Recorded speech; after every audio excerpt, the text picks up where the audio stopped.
This week's episode is entitled Tag Teams That Have Tagged Out. These are tag teams that have split and kind of went on their own way. Some to amazingly Hall of Fame careers. Others kind of took a back seat. This is going to be a lot of fun. What are your initial thoughts on this episode? I am really excited because I love tag teams and I love the stories that they can build from it. And a lot of the idea of this was generated from the Steiner brother documentary. Yeah. It's those are always great to see the behind the scenes and the buildup of these powerful teams. And then it also gives you an afterthought of, who was successful in becoming solo, who decided to take a step down. So that's what we'll be covering today. So I'm excited. Love it. Same here. Absolutely. Yeah. We have a lot of interesting tag teams on this list. And the first one we're going to talk about actually is the Steiner brothers, which you just mentioned. One of the greatest tag teams of all time. They carried the load for WCW for so long. They obviously went to WWF and kind of came back. But yeah, these are just, obviously they're already Hall of Famers on their own. But when they split up, Scott Steiner just kind of catapulted when won multiple world titles. Obviously, Rick kind of took a back seat. I know I know you definitely wanted to chime in on that. So let me hear you. I'm a really big fan of theirs, and I don't know what it is. I love that they're actually brothers. Yeah. And that adds something a little special. And it's very nostalgic too, because when I think of them, I think of my two older brothers too. So maybe that's why Sure. I am the way that I am with them. But I thought they had an amazing career. I believe what were they, 8-time tag team champs for WCW. Yeah. And they had each other's back and they were real wrestlers Yeah. from Michigan. Yeah. So they had some real power behind them. Yeah. I liked how they were both individuals, but you knew not to mess with either one of them. Um, Yeah. but I just loved the whole big Papa Punk gimmick. I Sure. love that. And the interesting thing about Steiner Brothers in particular, they were so down for so long. And obviously there were tag teams that have split. I think that was the first time I've ever seen brothers actually split and actually have really successful careers. Mm-hmm. Yeah, And it's not like they didn't not have their own identity and their own titles, because before they even became the Steiner brothers, Rick was in there first since he was the older brother and he held his own title and then became a tag with Scott. And then Scott basically just catapulted into what we know of him now. Um, and now they have a second generation with Braun Breaker, which is really awesome because I'm a big fan of him. So I love seeing that. Yeah, absolutely. Yeah, the legacy continues. Absolutely. And the next tag team we're actually going to go a little more recent, the Usos. Obviously twins, definitely part of that bloodline. I remember their dad, whether it was Rikishi, whether it was Fatu, goes by many names. They split. And honestly, who's hotter right now than Jey Uso? Right. And I was just about to say they came from a famous bloodline. And not only did, it wasn't Rikishi, but they were part of the Head Shrinkers, who were also a tag team team, in the early 90s. Yeah. And then they split, and here comes Rikishi, and then he's got two boys. So I think they're destined to be true performers, but I really think the breakout is Jey. Yeah. And he's just unstoppable. He's a rising star. I think he's such a great entertainer and he's got that it factor. So yeah. Yeah. Yeet. So the thing about this is I don't think it's the end. I think they'll eventually come back together at some point in time. But in the meantime, yeah, if they were smart, they would definitely give Jason titles, because I just think that would just be really smart. I agree. I think they're going to eventually come back once Roman comes back. We're not done seeing the Usos together, so no, Oh. they're not going anywhere anytime soon. All right. So talk about this next team, this next tag team. Talk about someone that split and turned into a meteoric star.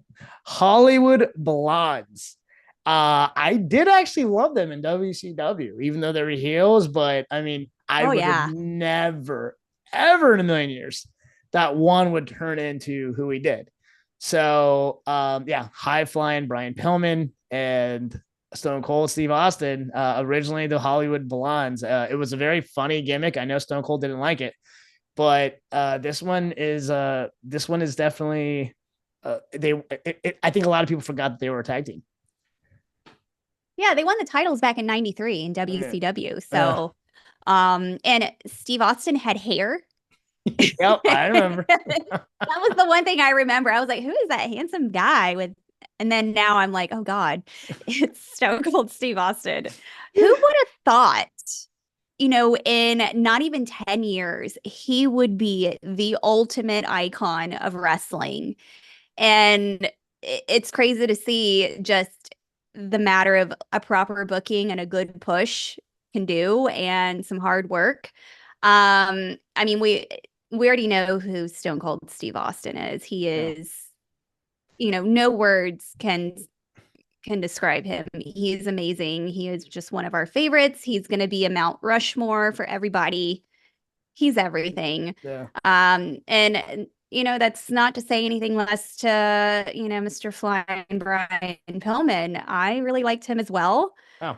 He was part of the Hart Foundation too, towards the end with who was it? Owen Hart, British Davey. Bulldog, Yep. and Jim Neidhart, and like their reincarnation of that in the late 90s. He was great. He was great. He really was. And I don't think he gets nearly as much recognition as he should. It's just when your partner becomes Stone Cold, it's kind of hard to live in that shadow. But regardless, I mean, this was obviously a great tag team. It was a great split overall. Yeah. All right, next. I know you're about to go off. The Rockers. This is a tag team where one turned into a Hall of Famer. The other guy had moderate success, if you want to call it that. But all right, I will let you roll because I know this is your guy. Oh, it is? I had no idea. I had no clue who you're talking about. It is one of my favorite heel turns, if not one of the best. It's the iconic, sweet chin music of just Marty Jannetty being kicked through the glass at the barber shop, and sweet old Shawn Michaels was created. Yeah, I mean, the Rockers were great. They had a lot of enthusiasm. They were bad boys. I didn't realize they were party boys. Yep. And Marty Jannetty was even worse than Shawn Michaels. I did not know Yeah, that. he was the one who influenced Shawn Michaels into being the bad boy in the locker room of what he was. But now he's Wow. a good boy.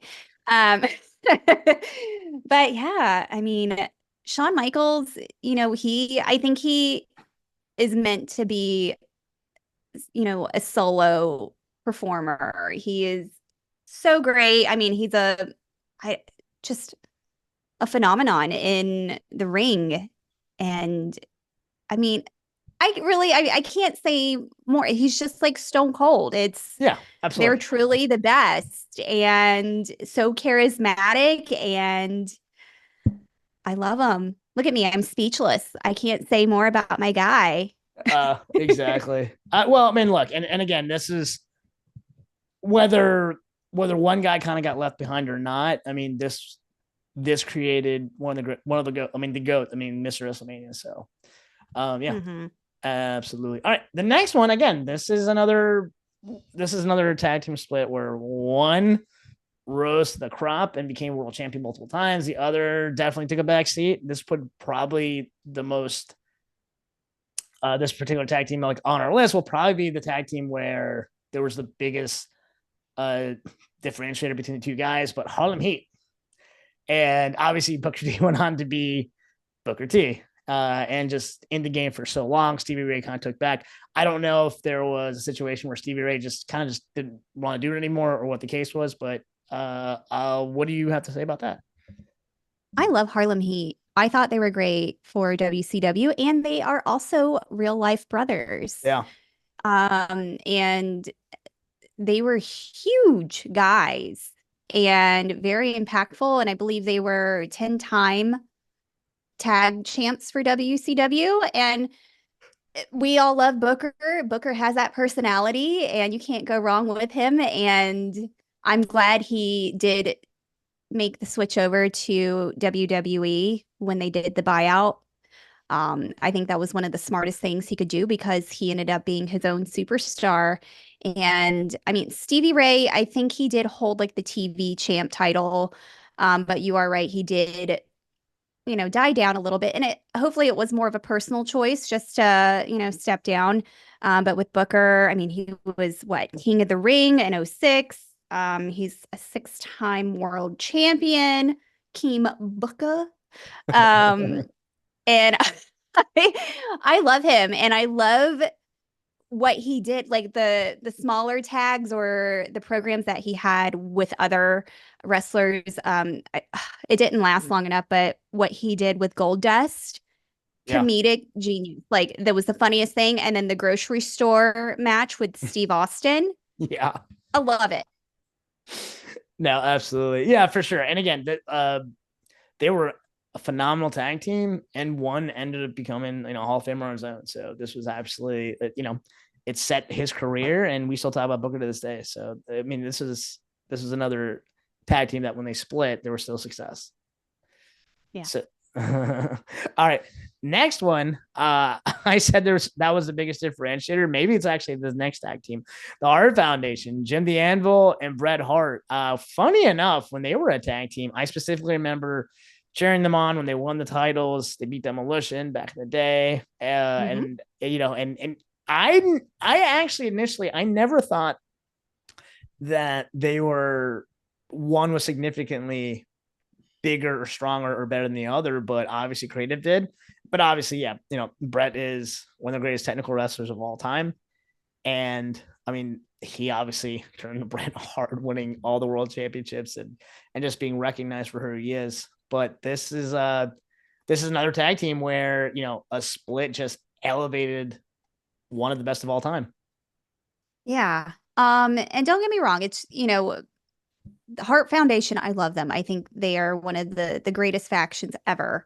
And you again with Jim Neidhart, the Anvil, when they were a tag together, they fed so great off of each other. It was a good family connection there.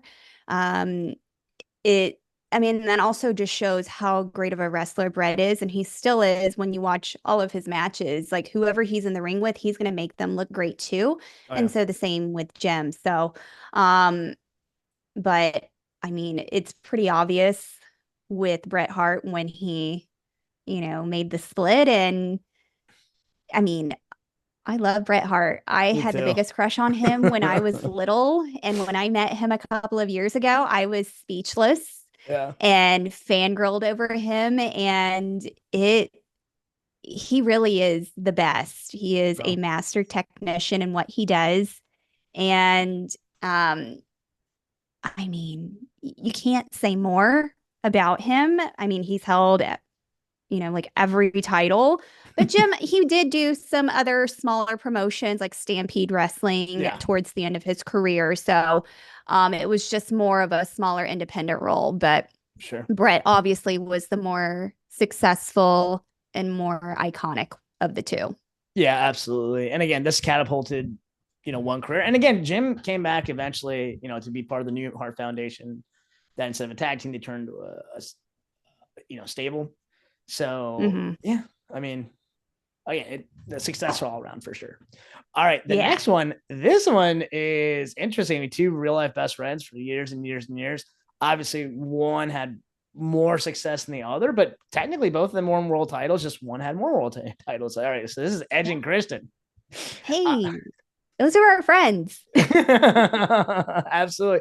And listen, if you want to talk about putting on some of the greatest matches of all time, especially with TLC, wow. So, I mean, one of the greatest tag teams of all time, one of the best on the mics. When they split, I was a little skeptical of how that would go, but obviously Edge, I think at one point in time had the most most overall championships than anybody in history. They're still going on to this day. And it's been all these years later. I mean, what do you have to say about this split?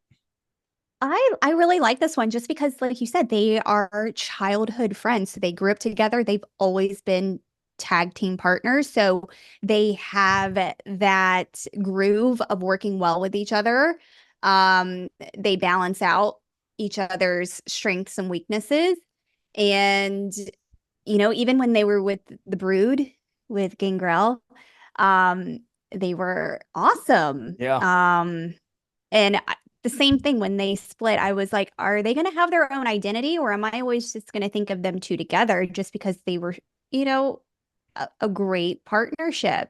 No. But I mean, Edge is, Mr. Opportunity, and, was just out to propel his career, and he really did, and he made a name of himself. But, Christian also did the same thing. I mean, I think he won like the light heavyweight title. So he held his own, and now look at him at AEW. Well, so two things on that. So Edge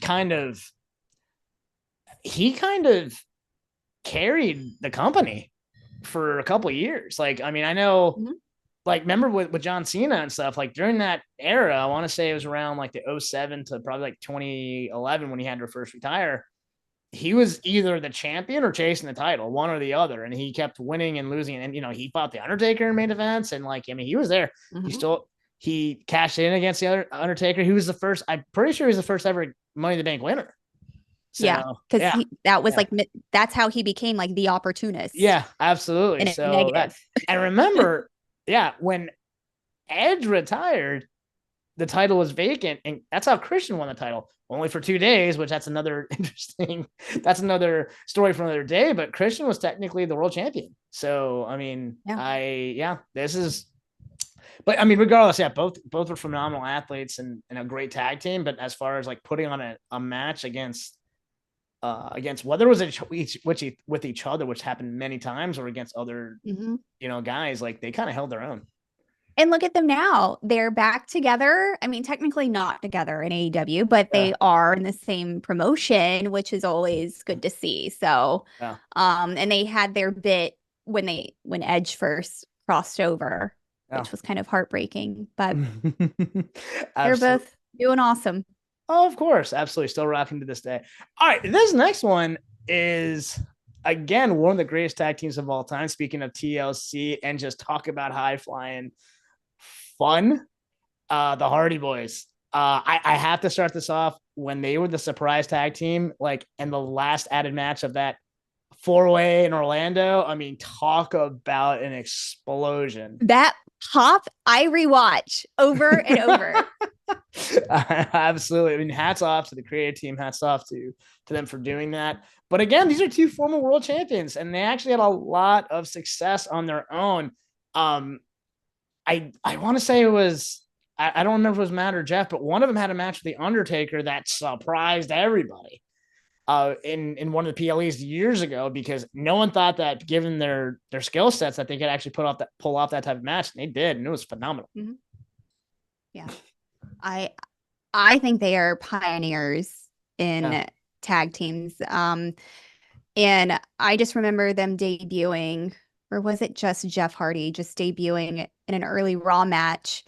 And they are smaller guys. So, but they use their bodies as like legit weapons. And when I watch some of those ladder matches, I'm like, how are y'all still walking still to this day? Because I saw them at the wrestling convention and they're still bouncing around, jumping up and down. And I'm like, how do y'all do it? But so much energy. They are performers. And when you hear that music, you can't help but want to do the Jeff Yeah. Hardy dance. And they are amazing. I love them. 100% agree. Also, from a creative standpoint, from what I remember, the TLC match was a collective idea, and Mhm. the fact that they were able to kind of, basically produce that match like on their own multiple times, putting their bodies on the line. I mean, absolutely, was just wow. What else can you say?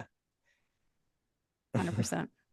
All right, cool. Next one. This is an interesting one because they've had success in other tag teams as well, aside from when they came together, the New Age Outlaws. And I think anyone in the 90s remember them. The oh, you didn't know is synonymous with fun wrestling in the 90s.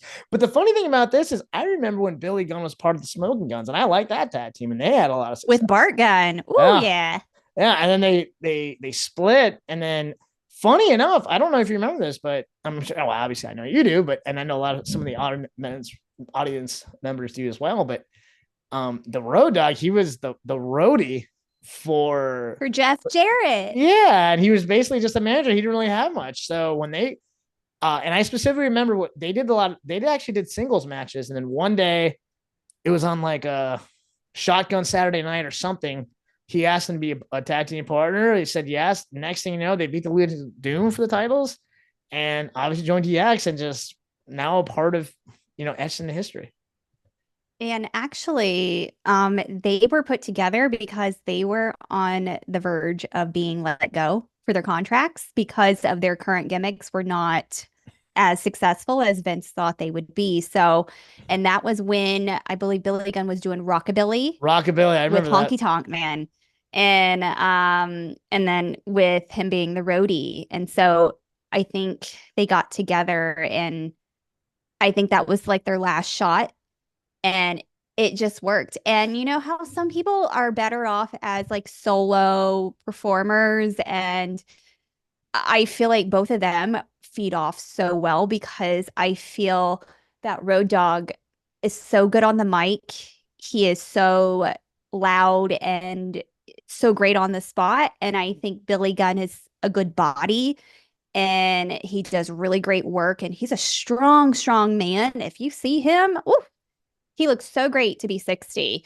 So I just feel like they just played off of their strengths and they had some really great matches. The one I remember is that match with Cactus Jack and Chainsaw Charlie. Terry Funk, yeah, I remember that.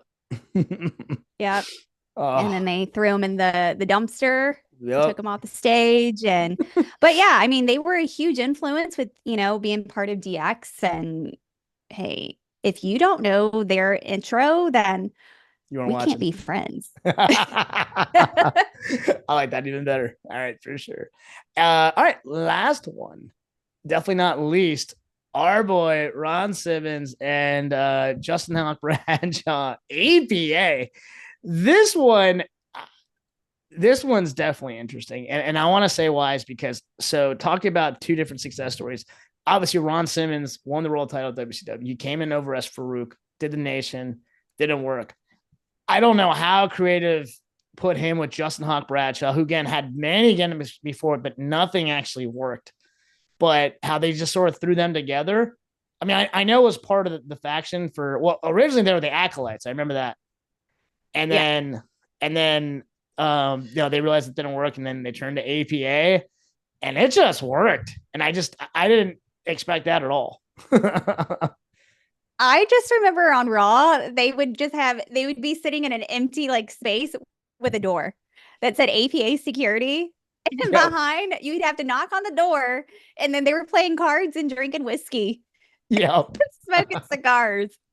Yeah. I I love that bit, and those were the two I never really saw together, but I don't think most people I did. don't they just worked. And even Ron, when we were speaking to him at the convention, he was like, yeah, he's awesome. He's like one of my, greatest friends. And he goes, we had so much fun doing that. He goes, we literally did that. He goes, we were playing cards for a couple of hours and smoking cigars and drinking. How could you not love that? Yeah, absolutely. But what's funny about that is that was sort of the tail end of Ron's career, because I remember there was a on-air gimmick that Ron Simmons or Farouk got released, and then they actually released him in real life 2 days later, which no one saw coming. And then obviously, Bradshaw turned to JBL, and he ended up winning the world title. So yeah, it was just sort of a, Ron Simmons kind of like towards the end, but then it kind of catapulted JBL. So it worked in all different ways. I think so. And JBL, oh man, he he is loved and hated, but he plays that character so well. And look at him now. He's still, that big old country man.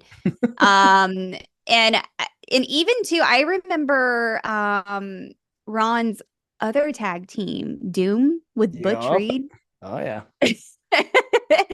But I mean, Teddy Long was their manager. Yep. And Ron has had a great career, sure. Even in a tag, part of a faction, as Farouk in Nation of Domination. I think he does well in any environment that he's put in. He's going to excel. So Ron does no wrong in our eyes, Mr. FSU. Exactly. All right. So before we wrap up, I'm going to give one more just bonus. And again, I'm an ECW guy, so Rob Van Dam and Sabu, they actually had individual success before. They were put in a tag team, and then they obviously kind of flourished on their own. But these are two staples of ECW. When talk about, if you want to watch just two guys that were in sync athletically, those are fun matches. So I'm not sure how much you were watching them, but yeah, Rob Van Dam and Sabu. I had to do it. I know you had to get your ECW fix. Yeah, absolutely. All right, cool. That actually wraps up this episode. This was very fun. Please chime in, DM us at the Chutes and Ladders. You can like, share, and subscribe. And once again, my name is Jason. I'm Desiree Jason. All right, until next time, have a great day. Bye, friends.